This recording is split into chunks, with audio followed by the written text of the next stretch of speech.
Hello bookworms, it's Jade from Bedtime Bookworm and welcome back to my channel. Today I'm bringing you my book diary that covers part 4 of Rhythm of War.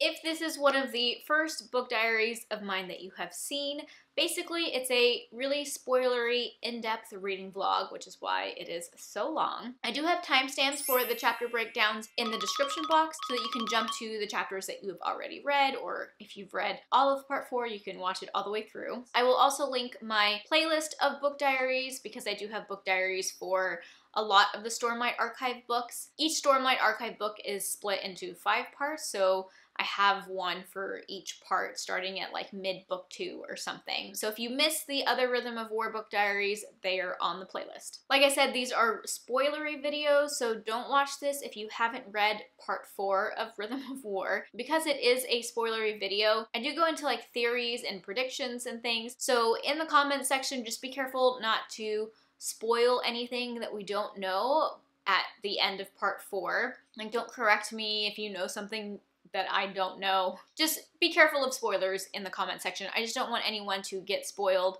for things that happen, you know, in part 5 of Rhythm of War or in later books if you're watching this a lot later than after I post it, because a lot of my theories that I have are not right. They're just the thoughts and feelings that I had as I was reading them. Alright, I'm pretty sure if you're watching this video, you know how these book diaries go, so let's get right on into my thoughts on part 4. Okay, I just finished the interludes between part 3 and part 4. The first one is from Seth's point of view, and it was pretty interesting. I don't know if we knew that his type of radiant spren were called high spren, and I definitely didn't know that they were like slashes in the sky that you can like see the stars. Right before that interlude, there's a page from Shallan's drawings that explains what high spren are and what they look like in both the cognitive and the physical realm, which I thought was super cool. They sound really interesting. And then the next interlude is from Cheery Cheery's point of view, and I love that interlude, seeing a little bit of Risen, and we got to see her talking to her Babsk, who I still wasn't sure was alive or not, so I'm glad to find out that he is still alive, and that Risen told him about things that happened in Dawnshard. I am really glad that I read Dawnshard before I read this interlude, because I feel like this interlude would have made very little sense to me if I hadn't already read Dawnshard. So if you read this interlude and you were confused, another reason to go and read Dawnshard, because it'll make things a little more clear. But super cool that Cheery Cheery is doing well and growing, and she is trying to talk. Like at the end of the interlude, she says, "Risen, eat food," and Risen like drops her cup of tea or whatever. So that was really cool. And then the last interlude is from Taravangian's point of view. He's apparently having a dumb day, but Renarin comes to visit him, and Renarin knows that he's had not necessarily a change of heart, but at least is considering it, or there's a possibility that he might change sides. And then Seth comes to visit him because Seth heard that he was looking for an Oathstone. And I'm not sure if he was actually wanting to get an Oathstone or if he was saying that because he knew that Seth would hear that and come seek him out. That's my guess. And he tells Seth that his sword, Nimi Nimi, I think that's what it's called, is the key. Like, it can actually hurt Odium. And he wants either Seth to try and take it into a vision to hurt Odium, or give it to Dalinar, because Dalinar sometimes has visions with Odium in it. He's trying to give this hint to Seth, and Seth is just like not listening to him, because he's like, everything you say is evil, I'm not going to do anything that you say. Which is really frustrating, because this is a moment, because Taravangian is in a dumb state where he's actually trying to help, because he says like when he's a smarter Taravangian, he knows everything's hopeless, so he won't do anything to help, but because he's dumb right now, he wants to help. I think this is going to be really important. This is going to happen at some point. At some point, that sword is going to do something to Odium, whether or not it's because Seth does it, or because he gives the sword to somebody else, like Dalinar, I don't know, but I think that was important. And then I look at the next page, which is like the intro page to part 4, and the POVs are Adolin, Shallan, which I'm very glad to get POVs from them because we didn't get any in the last part. Navani, Venli, Eshonai, and Bridge 4. Where the heck is Kaladin? And Dalinar, we're not going to get any POVs from Kaladin and Dalinar? I'm not happy about that, but I am happy to get more Adolin and Shallan, so let's see what they are up to. Okay, I just finished chapter 75, and it was pretty interesting. It's definitely interesting to see what lasting integrity is like, and the idea that, like, I don't know, like, gravity isn't always in the same direction. Like, some of the buildings are on the walls and on the ceiling and stuff, which I guess makes sense considering what windrunners can do. But that's a really interesting way to build a city. But the super important thing in this chapter is what we learned about pattern. So Shallan is looking for Ristaris, and by the end of the chapter, we realize that he's not there. Either that or Shallan is wrong and her intel is wrong. But in this chapter, Vale, maybe it was Radiant, one of the Shallans, confronts Pattern and asks him if he's been lying to her, and he admits to it. And then he says he wants her to meet somebody, but Shallan, like, runs away because she doesn't want to deal with it. She's running away from her problems. I was surprised that Pattern really was lying to her and, I guess, spying on her.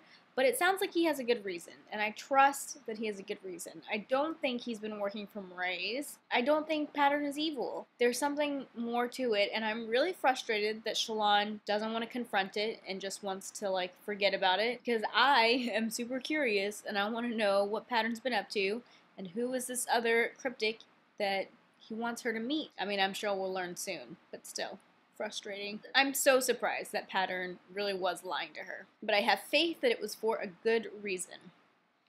Chapter 76 was pretty cool. Navani and Rubonio were able to work together and figure out the right harmony and tones and rhythms to combine Stormlight and Voidlight into a gemstone. So that's a pretty huge discovery, but Navani realizes that the combination of Stormlight and Voidlight is not what was in that gemstone that exploded that Gavilar had given to Seth and Seth had given to her. So now I'm curious what was in that. I think that maybe it was the combination of all three lights. Because so far we have the combination of Life Light and Stormlight makes Tower Light, and then we have Void Light and Storm Light makes this new light that they just made. And I guess you should also be able to combine Life Light and Void Light, but I doubt that that is what this special light that they're looking for is, that is like so destructive and could kill a god. I bet it's the combination of all three lights. And if I get that right, I'm gonna be so proud of myself. What sucks is that at the end of the chapter, Navani is like, so are you gonna hold up your end of the deal now that I helped you figure this out? Are you gonna leave? And Ruboniel says no, and that she shouldn't have trusted her. I'm annoyed because I was kind of growing to like Ruboniel a little bit. I just love that she's such a scientist. But yeah, it really sucks that she's not going to hold up her end of the deal when it comes to the tower. Okay, time to read some more. Okay, 77 was an interesting flashback. Ulam is taking or leading Venli to try and find something that Axendwith, the person who gave Ulam to Venli, some gemstones or something, but when they get to where they're supposed to be, there's just a note with Axendwith saying that she'd been discovered and that she had to flee the planet. In that moment, I'm thinking that Axendwith, she must be one of the Ghost Bloods. That's what I think is going on there. Anyways, after that, Venli gets caught by the humans sneaking around, and Nail sees them. Nail can see Ulam and follows Ulam to Venli. They have an interesting conversation, and Nail basically tells Ulam and Venli that the humans, that Gavilar basically is planning to like attack them in the future, and so they should start a war and attack Gavilar first. So that, put together with Eshonai's prologue in the last book, kind of puts together the whole picture of the night that Gavilar died and why the Parshendi flipped on their contract or whatever that's called. Okay, chapter 78. Pattern comes clean about what's been going on, and I'm so relieved, and it makes so much sense. He was talking to Wit, and Wit was being spied on by the Ghost Bloods, so duh, that's how Mraize got that piece of information. I am not surprised by that. It just makes so much sense. I can't tell if Shallan is still really mad at Pattern. It seems like she kind of is still holding a grudge, but I mean, it's really hard to tell with Shallan. She's being strange lately. But I'm so relieved to find out what was really going on with Pattern and the fact that it makes so much sense. And then, when Adolin was talking with that Inkspren blended about the High Judge coming, I don't know how I guessed, because I guess we had known that the High Judge was supposed to be a Spren, but through their conversation, I was like, wait, I bet the High Judge is Rastaris. And I was right, but I did not guess that Rastaris was Kalek, one of the Radiants. That is crazy. And I was not expecting that. And Mraize wanted Shallan to kill him. Is he crazy? What is he thinking? I mean, obviously, that would probably, like, greatly help the Ghostbloods, but that's, like, really dangerous, and Shallan would have had no idea what she was getting into. And that was a very interesting turn of events. Okay, chapter 79. I'm so nervous. So first, I love seeing from Verlaine's point of view. He's one of my favorite bridgemen. He's so interesting, and I also feel so bad for him because he's just alienated by everybody. But then at the end of the chapter, Dabbid shows up, and I didn't mention this before, but in a previous chapter, whenever Kaladin went to go fight in the well and stuff, Dabbid spoke to him and said life before death, and I kind of got chills and was super excited when he spoke then. But just now, he showed up to Verlaine to tell Verlaine that Kaladin is unconscious and won't wake up, and he thinks Kaladin is dying. And he's talking, which is super cool. But he thinks Kaladin's dying. I don't think Kaladin's dying. There's no way. I hope his dad goes to save him. I mean, his dad's a doctor after all, so it would make sense. But his dad is also not happy with him. But I don't think he would just let his son die. So hopefully Lirin finds it within himself to follow Dabbid to Kaladin and help him. What's wrong with him? Does he need more Stormlight? Maybe that's all it is he just is out of Stormlight. But he had all of his spheres renewed during the storm whenever Dalinar, saved him by picking him up and throwing him onto a balcony or whatever. Okay, chapter 80 was so good. So we did end up getting a Kaladin POV that I wasn't expecting because his name wasn't listed on that part 4 intro page, but I guess technically Kaladin is one of Bridge 4, so that's how Sanderson covered Kaladin. So I was happy to get a point of view from him, even though it's basically while he's dreaming and unconscious. But Wit shows up in his dream and gives him a little bit of respite, which is nice. Freaking Odium and Moash, they're just tormenting Kaladin with these nightmares, and it's really frustrating and sad. But Wit shows up, and he finally tells a story that I feel like I kind of understand. I mean, I think they kind of explain it in the chapter anyways, but I really like the story about the dog trying to become a dragon and all the things that he did. It was a good story, and it sounds like Wit has bonded with a cryptic and is officially a Lightweaver, which is really cool, because at the end of Oathbringer, he saves a cryptic from Kholinar, but I definitely didn't think he was going to bond with it, but it sounds like he has. Oh, what was its name? Design. Its name is Design. And then the end of the chapter it warmed my heart. So Kaladin is frustrated because Wit told him that things are gonna get worse, and Kaladin's like, well, maybe I should just give up. And that's why Wit told the story. Oh, and when Wit was telling the story, the number of times Wit said, oh, this isn't the part where you speak, or Kaladin would say something and be like, or is this not where I'm supposed to speak? I freaking love that. That happened 4 times, I feel like, and it was so funny. Anyways, at the end of the story, there's a happy ending for the dog. The dog says, I doubt any dragon ever had it so good anyways. And Kaladin says, it won't be like that for me. You told me it will get worse. And Wit says, it will, but then it will get better. Then it'll get worse again. Then better. This is life, and I will not lie by saying every day will be sunshine, but there will be sunshine again, and that is a very different thing to say. That is truth. I promise you, Kaladin, you will be warm again. So sweet. So I'm definitely, hold on, Chloe. No. Okay. Chloe. Oh my god. Now Chloe is laying on top of my book. Anyways, I'm definitely excited to see when Kaladin wakes up and, who he's gonna be with. Did Dabbid bring Lirin like I want him to? I don't know. I need to find out. Oh man. Chapter 82. I'm so nervous. So Mraize wants her to use that special dagger. At least I think it's the same dagger that Moash used to kill Yezreel. Apparently he didn't really kill him, he captured his soul. I don't know. I guess maybe it's not the same exact dagger, because I'm sure only one person's soul can be in a dagger. It does make me wonder if somehow the Ghostbloods are also working with the fused, though. Anyways, Mraize wants Shallan to basically kill Kalek and then impersonate him so that she can make the Honor Spren do what the humans want and save Adolin's life, basically, which obviously, like, kind of makes a strange kind of sense, but that's not what I want to happen. I don't want Shallan to do this, but she's very tempted, and I think she's going to go through with it. And at the end of the chapter, Adolin is talking to Kalek and telling him why he wants the trial and everything, and it kind of seems like Kalek already knows how the trial is going to end. I mean, he definitely seems erratic, as he should be, as someone who's kind of crazy. So maybe in the end he would let Adolin off the hook, but he didn't sound like that, and so I really don't know how I feel.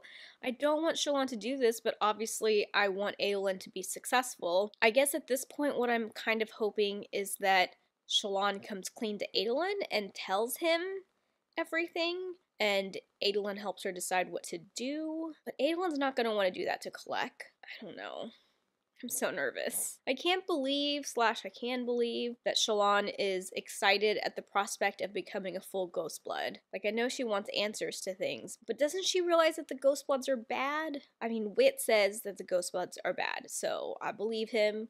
I think they're bad. It almost seems like Shallan's turning bad. And I don't want her to turn bad. I know that there were theories about Adolin turning bad, but it sounds like maybe that's going to be Shallan instead. But at the same time, I can kind of understand her reasoning too, and that's what makes this such a good book. I just finished chapter 85. I'm so happy.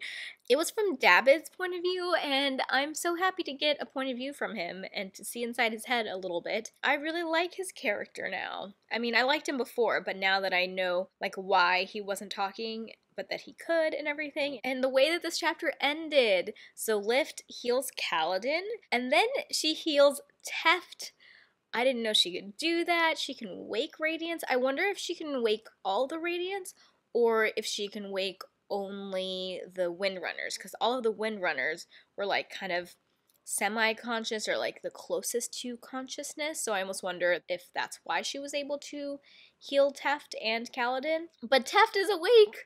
I'm so happy, and like, man, the Sanderlanche is starting. I'm so excited to see where this goes next, and I love the way this chapter ended. It says, David wasn't radiant, he wasn't brave, he wasn't smart, but today he hadn't been stupid either. Once, Kaladin had pulled David out of damnation itself. It felt good to return that act of heroism with a small one of his own.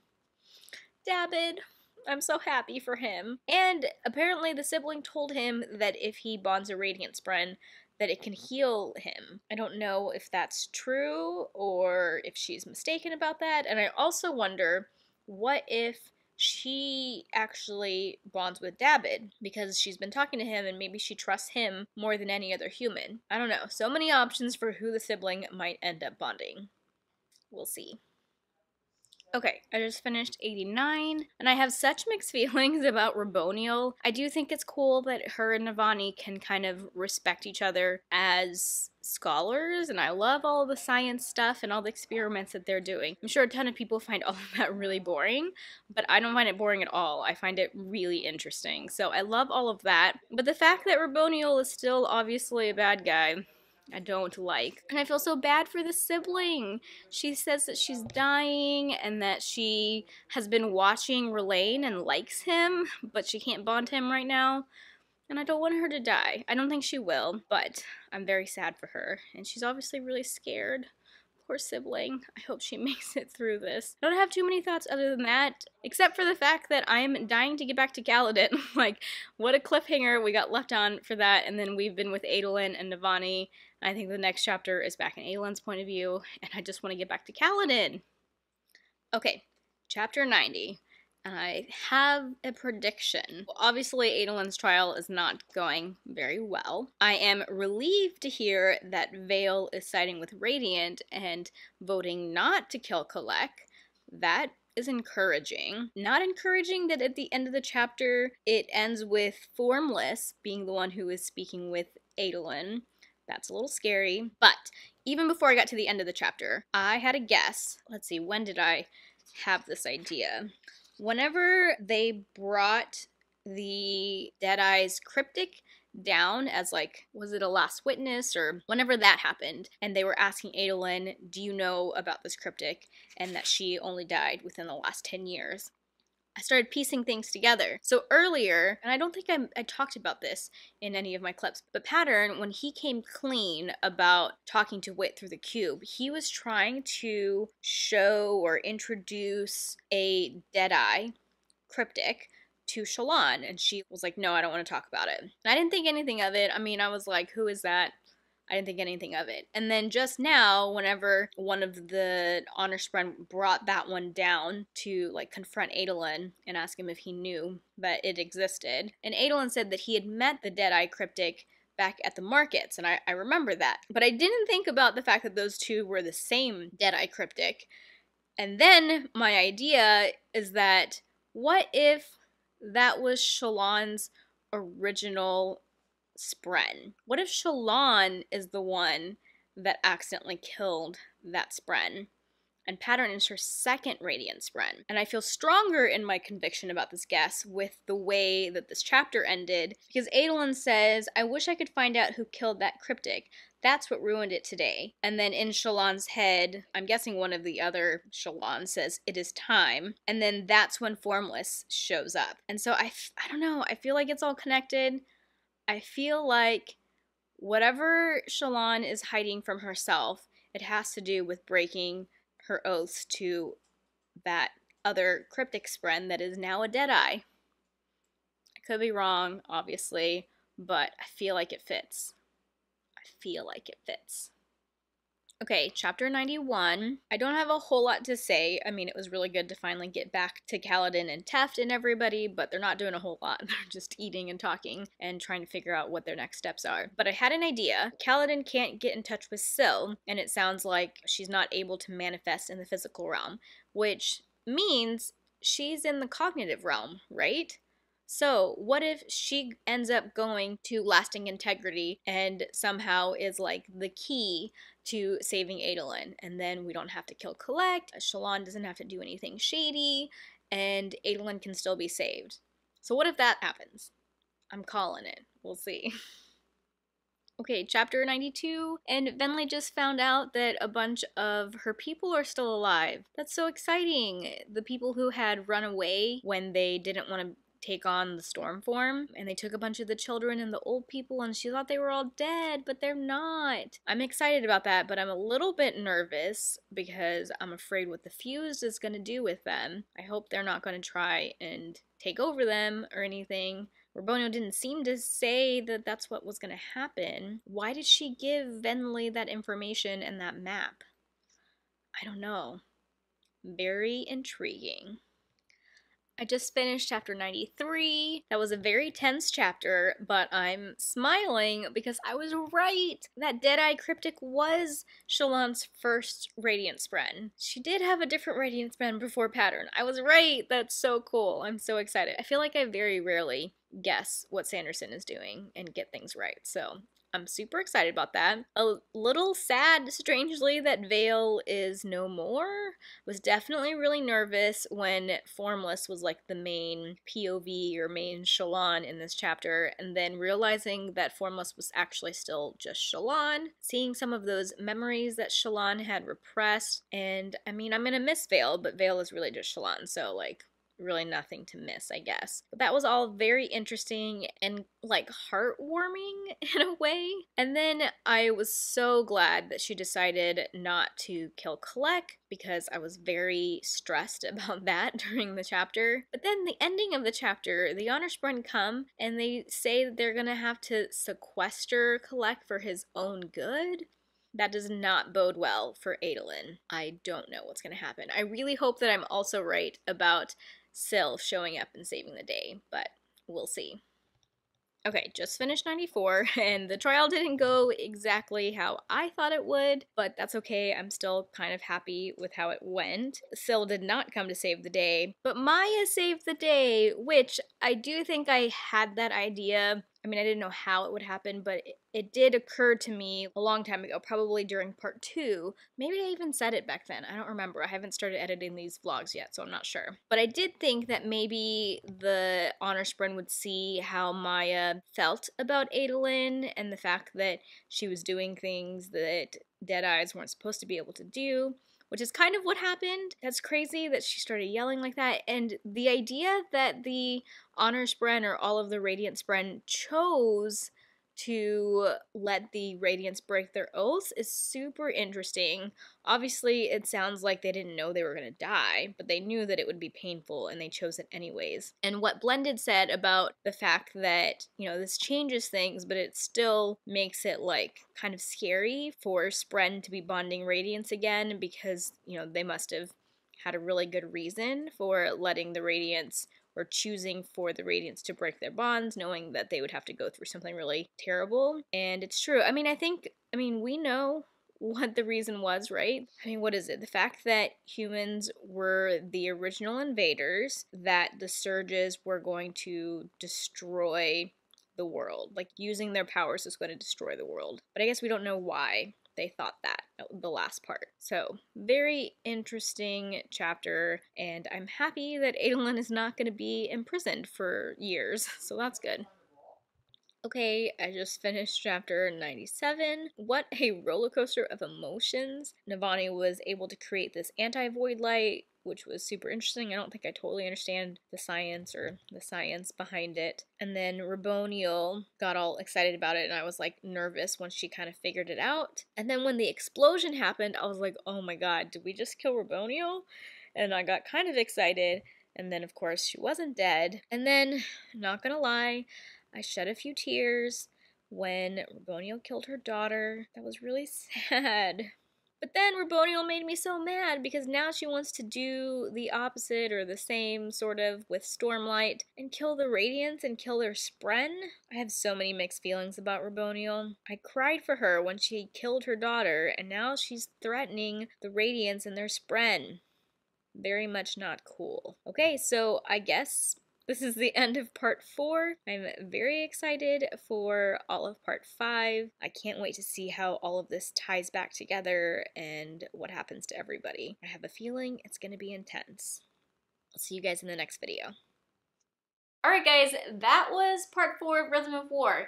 It was definitely a really good part. Like I said, I have such a hard time picking out what was my favorite part as far as like parts 1 through 5 out of the book. I just loved Rhythm of War so much. And this part definitely had a lot of really good scenes for me. At the end of these videos, I like to talk about what some of my favorite scenes were, and I have 4 things written down. I have to say, one of my most like vindicating moments in all of reading Rhythm of War was the fact that I guessed that Deadeye that ended up being part of the trial, that was Shallan's Spren in the past.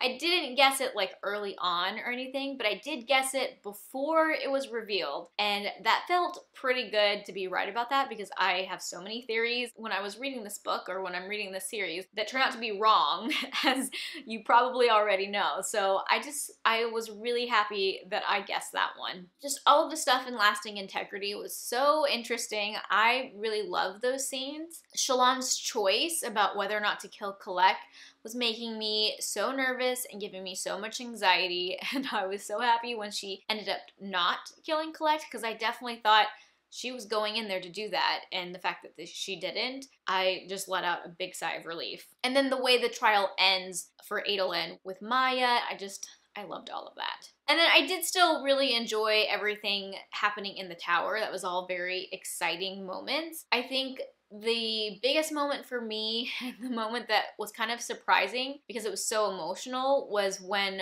Raboniel ended up killing her daughter.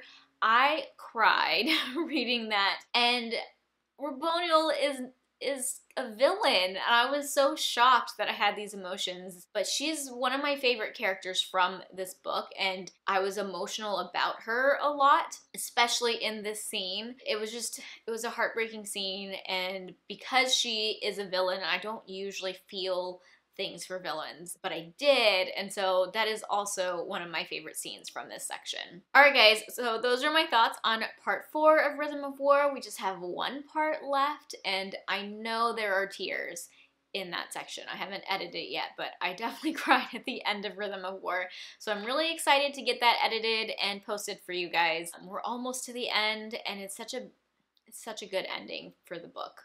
No spoilers in this video, but I loved the ending. Let me know down in the comment section what you thought of part 4, what were some of your favorite scenes, and if you like this video, be sure to give it a thumbs up and subscribe to my channel for more bookish content. That is all I have for now. Thank you so much for watching, and until next time, bookworms, keep reading. Bye.